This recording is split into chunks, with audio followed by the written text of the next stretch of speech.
To begin my Dharma message, please join me by placing your palms together in Gassho. The one who hears and never forgets this Dharma, but sees and reveres it and greatly rejoices in attaining it, that person is my true companion. Therefore, awaken this mind. Such a person is one of great majestic virtue.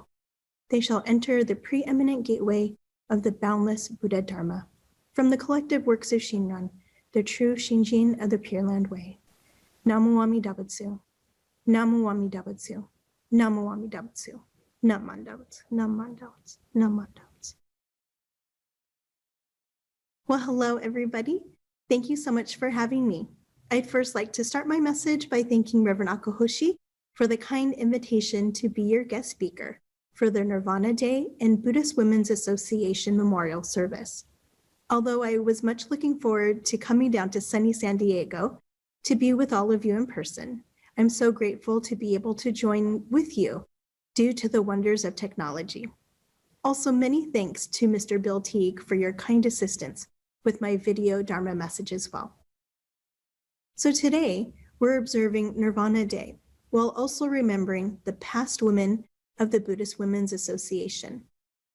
These two very important observances gives us an opportunity to gratefully come together to reflect upon the life of the Buddha, his teachings, and his passing, in addition to remembering our friends in the Buddhist Women's Association who have passed away.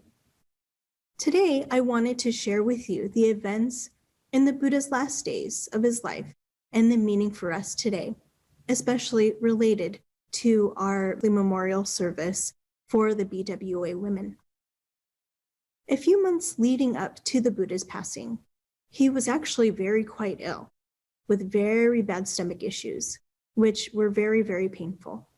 He didn't complain to others how he was feeling, and he was able to carry on. However, he wanted to make sure that all of his disciples were taken care of before he passed away. As the Buddha began feeling a little bit better, he went out of the monastery and sat down. His very devoted companion, Ananda, went to where the Buddha was sitting and told the Buddha that the sight of seeing the Buddha so ill also made him feel very weak as well. But it did bring him some comfort knowing that the Buddha would give instructions to all of the disciples before his passing. The Buddha told Ananda that his life would be coming to an end soon, and he knew that his death was imminent. And he stated that each of the followers should make the Dharma their island. There are some interpretations that the Buddha said, make the Dharma their lamp. The Buddha instructed them and said, and whoever after I'm dead shall be an island unto themselves, who makes the Dharma their island, the Dharma will be their refuge, and they will be the foremost amongst my monks. Although very old and very ill, the Buddha continued to spread the teachings to others in India and continued to spend his time with his dear companion, Ananda. One day, Ananda pleaded with the Buddha to live longer for the happiness, good, and benefit of others. However, the Buddha could not fill this request, as he had taught his followers the teachings of the truth of life and to see things as they truly are. If you can imagine, this was so difficult for Ananda to hear, and he begged the Buddha once again, please, please do not pass away. The Buddha told him, enough, Ananda, do not beg me, and asked Ananda to gather the disciples in the great hall. So when all of the disciples gathered with him, he told the disciples, whatever truths I have taught you, study them and put them into practice, so that the holy life may long last for the good and benefit of many. All component things must grow old and pass away. Work out your salvation with diligence. At the end of 3 months' time, the Blessed One will pass away. My age is now ripe and full. My life draws to its close. Be diligent, mindful, and virtuous. Keep watch over your own hearts. All of the Buddha's disciples were saddened to hear the announcement of the passing of the Buddha, and all came forward to pay their last respects. Although the Buddha stated that he only had 3 months more to live, he continued to share the teachings with others. The Buddha and the disciples arrived in Papa, and the son of the village goldsmith, whose name was Kunda, invited them to a meal. Some scholars believe that this meal was a special delicious dish of mushrooms, while others believe that it was a meal of wild boar. The Buddha advised Kunda to serve him only the dish that he had prepared. The other food that Kunda had prepared could be served to the other monks. After the meals were served, the Buddha told Kunda, "Kunda, if any of that dish is left over, bury it in a hole. I do not see anyone in the world other than the Blessed One who could eat and digest the food if they ate it." "So be it, Lord," Kunda replied, and buried the leftovers in the ground. He went to the Buddha, and after paying homage to him, sat down at his side. Then the Buddha taught Kunda the Dharma. The Buddha also praised Kunda for the meal that had refreshed and strengthened him after his long journey. But soon after this, the Buddha became very ill again, similar to what he had been suffering and experiencing from earlier, and the sharp pains in his stomach returned.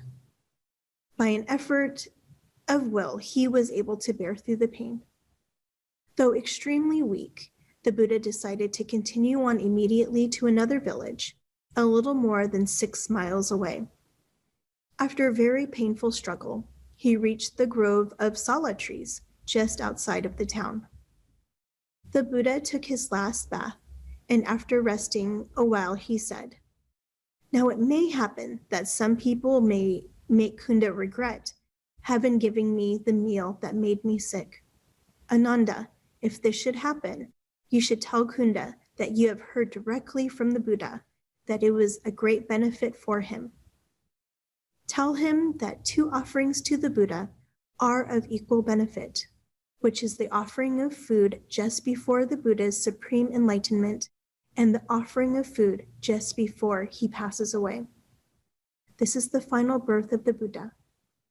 The Buddha then asked Ananda to prepare a place for him to rest, with his head to the north between 2 big sala trees. A little while later, it was noticed that Ananda was nowhere to be seen. He had gone inside a hut and stood leaning against the door, and he was weeping. He thought to himself that he really, truly had so much more to learn, and his kind teacher was about to pass away. The Buddha asked for Ananda to return and told him, "Enough now, Ananda. Do not sorrow and cry. I have told you many times that we must all part from those who we love dearly.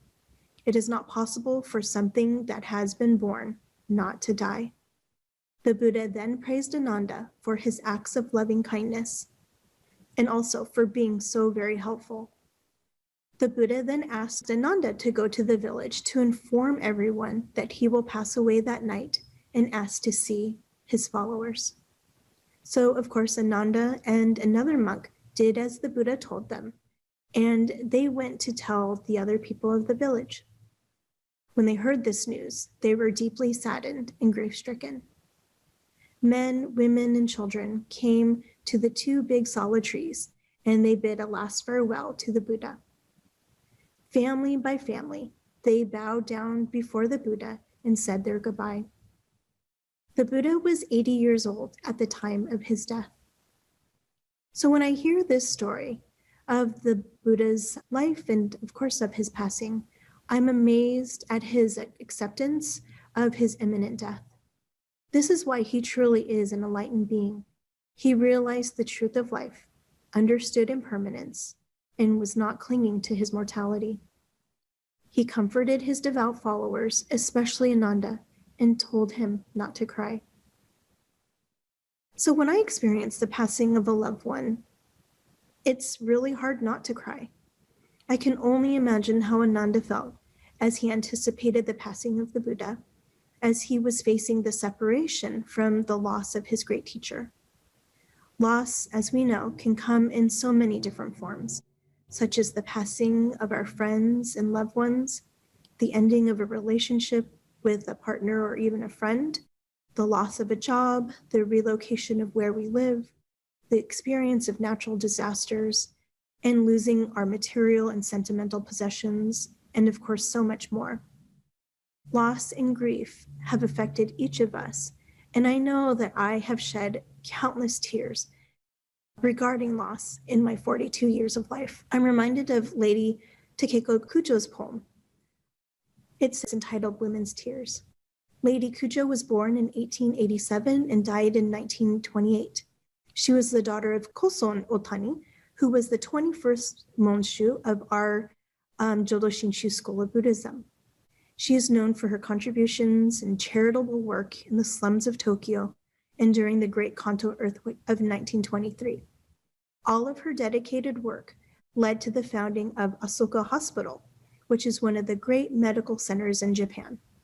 And of course, I cannot forget to mention that she was the founder of the Buddhist Women's Association in Japan. I'm drawn to the very first two sentences of Lady Kujo's poem, Women's Tears. She wrote, "Women's tears are beautiful. Divorced from the cold, objective world, they are drops from the limitless fountain of love." While looking back on the last few weeks and even the past few days, there was a common theme. I cried. During these moments of my falling tears, I wondered what was happening to me. I found myself thinking, Candice, you're a highly emotional person, as if that was a fault in my character. Because of my tearful reactions, I wondered if I had been really overlooking some of my self-care. Various moments and events made me shed tears even within this last year. We are all experiencing a very trying time in our lives as we continue to live during this pandemic. Initially, when the pandemic began, I was so grateful to hear that members of the temples that I serve were remaining safe and healthy. However, as the months began to pass, I started hearing about the members falling ill from the coronavirus and some passing away due to complications. I thought about my members and their families and not being able to see and comfort them, and so many others worldwide who were also experiencing these same circumstances. I cried this last year because of the division of the American people and the social injustices that individuals are facing. I cried as I felt burnt out and the lack of energy and motivation to get even some daily tasks done. I cried as I missed my mother throughout the year, especially on her birthday and the anniversary of her passing. I had to remind myself that it's okay to cry, and it wasn't a fault in my sensitive character. I think that I also found comfort in viewing the tears and emotions through Reverend Dr. David Matsumoto's AAA life. This includes a life of awareness, authenticity, and appreciation. Through this wonderful tenet of Reverend Matsumoto's teachings, I was reminded that I was going to be okay. I'm becoming more aware of the causes and conditions of my life that have allowed me to be where I am today, and feel very fortunate to experiencing these encounters with countless people through my work in the ministry. I'm reassured that the tears and emotions are a very distinct part of my unique and authentic self. Knowing that the Dharma guides me, while causes and conditions of my life shape the woman that I am, I'm reassured that I'm okay just as I am. Also, acknowledging that Amida Buddha's wisdom and compassion always surrounds me, even when my tears are falling, has created a deep appreciation for all of the events and feelings that I experience, which may not always be pleasant and happy. Due to my AAA life and from Lady Kujo's words from her poem that I read, I am comforted knowing that my tears are beautiful and come from a fountain of love.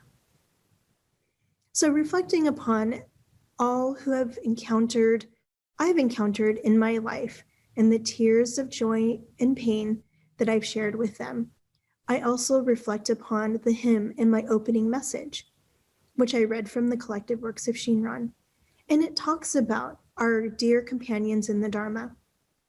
During this Nirvana Day in Buddhist Women's Association Memorial Service, I reflect upon the disciples of the Buddha and our friends of the BWA who have encountered the Dharma as well, as Shinran stated. The one who hears and never forgets this Dharma, but sees and reveres it and greatly rejoices in attaining it, that person is my true companion. Therefore, awaken this mind. Such a person is one of great majestic virtue. They shall enter the preeminent gateway of the boundless Buddha Dharma. So we can think about the past BWA members in this light. They have heard the teachings of the Buddha and Shinran Shonin, and their hearts and minds have awakened. They have attained supreme enlightenment. Shinran Shonin calls these individuals his true companions and encourages us to awaken our hearts and our minds as well. He praises these individuals with great virtues, just as we praise our dear BWA members who have passed away as well. All of the past BWA members, and of course all of your loved ones, are continuously guiding us and showing us the Nembutsu teachings. Through their wisdom and compassion, they are encouraging us to live our authentic lives, full of tears of joy and sorrow, with Namu Amida Butsu in our hearts. So thank you again for having me be your guest speaker today. Please join me in Gassho. Namu Amida Butsu. Namu Amida Butsu. Namu Amida Butsu. Namu Amida Butsu. Namu Amida Butsu. Namu Amida Butsu.